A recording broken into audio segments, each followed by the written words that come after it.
미국 고용시장 불길이 기대만큼 잡히지 않으면서 연방준비제도 페드의 피벗 시기가 멀어지고 있다. 현고금리 상태가 내년 초까지도 지속한다는 전망이 나오면서 미국 은행의 신용공급 위축 우려가 고개를 들었다. 이와 정반대로 미국 정부는 일자리가 꾸준히 증가하고 있다면서 이것이 바이드노믹스의 활동이라고 홍보하고 있다. 조 바이든 미국 대통령과 제롬 파월 연준 의장이 같은 자리에서 서로 다른 해석을 하는 셈이다.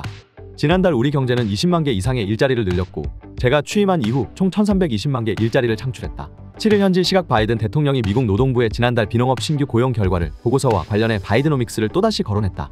바이드노믹스는 바이든과 이코노믹스를 합친 말로 바이든 대통령이 지금껏 강조해온 보텀업 상향식 경제를 말한다. 그는 40년 동안 미국에 이어져 온 낙수 1호는 중산층에게 실패한 정책이라면서 도널드 트럼프 전 대통령이 지향한 탑다운 하향식 경제를 지향할 것을 강조해왔다. 보텀업 경제를 구축하는 데 고용지표 호황은 바이든 대통령 정책 비전과 맞아떨어졌다. 그는 이는 역대 어느 대통령이 4년 임기 동안 창출했던 것보다 2년 반 동안 더 많은 일자리가 늘어난 것 이라면서 실업률은 1960년대 이후 최장기간인 17개월 연속 4% 미만을 유지하고 있다고 소개했다. 실제 미국의 뜨거운 고용시장은 연준이 고강도 긴축을 시작했던 작년 3월부터 지난달까지 이어졌다. 미국 고용정보업체 오토매틱 데이터 프로세싱 ADP 집계한 지난 6월 민간 기업 고용은 전월 27만 8천 건 대비 2배 수준인 49만 7천 건 증가했다.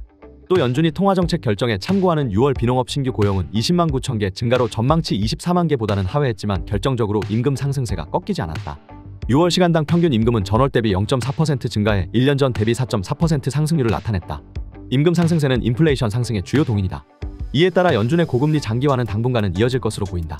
시카고 상품거래소 패드워치에 따르면 오는 27일 새벽 결정되는 7월 연방공개시장위원회에서 0.25%포인트 금리 인상 확률은 90%를 넘겼다. 일자리 창출의 바이든 대통령은 좋은 방향으로 나아가고 있다고 평가하지만 이는 결국 긴축 장기화 상황으로 빨려 들어가는 것이다.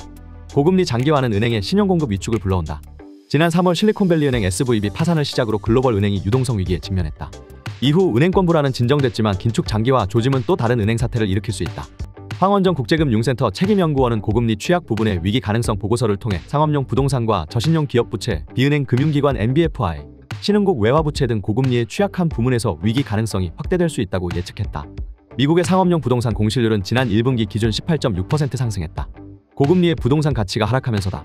황 연구원은 상업용 부동산 침체 심화 시 소형은행 부실로 이어질 소지가 있다면서 미국 은행권의 상업용 부동산 대출 2조 9천억 달러 중 67%를 소형은행이 공급하고 있기 때문이다라고 설명했다. 저신용 기업 부채도 또 하나의 뇌관이다. 이 보고서에 따르면 팬데믹 이후 저신용 기업들의 자금 조달이 급증한 상태에서 고금리 장기화와 경기 둔화로 부채 상환 능력이 약화됐다. 이에 따라 기업 디폴트는 이미 증가하고 있다고 지적했다. 글로벌 신용평가사 피치 패치 보고서에 따르면 올해 1에서 5월 중 미국 레버리지론 디폴트는 210억 달러 18건으로 2021에서 2022년 전체 기간 디폴트 규모를 상회했다. 이에 따라 올해 저신용 기업 디폴트율 전망치를 2.5에서 3.5%에서 4.0에서 5.0%로 상향했다. 금융위기 이후 비은행 금융기관 NBFI의 높은 레버리지와 상호연계성, 유동성 미스매치 등도 취약 요인으로 잠재한다. 황 책임연구원은 급성장한 사모대출 시장도 NBFI 내 연계성을 높이는 잠재적 위험이라면서 특히 사모대출은 비교적 최근의 급성장의 고금리 및 경기 침체의 영향을 아직 제대로 확인하지 못한 미지의 영역이다라고 우려했다. 이 밖에도 미국의 고금리와 경기 침체 위험은 취약 신흥국의 부채 위험을 가중한다. 신흥국 전반의 펀더멘탈은 양호하다고 하더라도 외화 조달 여건은 악화할 수 있다. 특히 튀르키예 등 외화 조달 의존도가 높은 국가가 취약하다. 내년 재선 캠페인에 돌입한 바이든 대통령은 금융당국의 우려와는 다르게 바이드노믹스의 성과를 내세우고 있다. 바이든 대통령은 지난 28일 일리노이주 시카고에서 경제정책 연설에서 임기 2년간 1,300만 개의 일자리 창출, 50년 만에 최저 실업률 기록을 선전했다. 또 인프라법, 반도체 지원법, 인플레이션 감축법 등도 강조했다. 그러나 미국 주요 매체는 인플레이션과 고금리 장기화 상황 등 바이든 대통령의 실책에 집중하고 있다. CNN은 미국은 1년 넘게 인플레이션과 씨름하고 있다. 연준이 10차례 연속 금리를 인상하고 서민들은 주택 구매에 어려움을 겪고 있다며 과열된 노동시장으로 많은 중소기업이 지속적인 고용난을 겪고 있고 경기 침체를 예상한 대기업들은 허리띠를 졸라매고 수천 명의 직원을 해고하는 등 인력 구조 조정에 나섰다고 지적했다.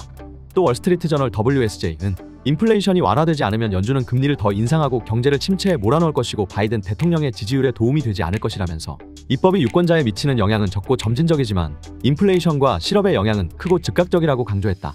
바이든 대통령의 미국인 지지율은 부진한 결과를 보인다. 최근 AP통신과 시카고대학 여론연구센터 NORC 여론조사에서 바이든 대통령은 41%의 지지율을 받았고 그중 경제 분야 지지율은 34%에 그쳤다.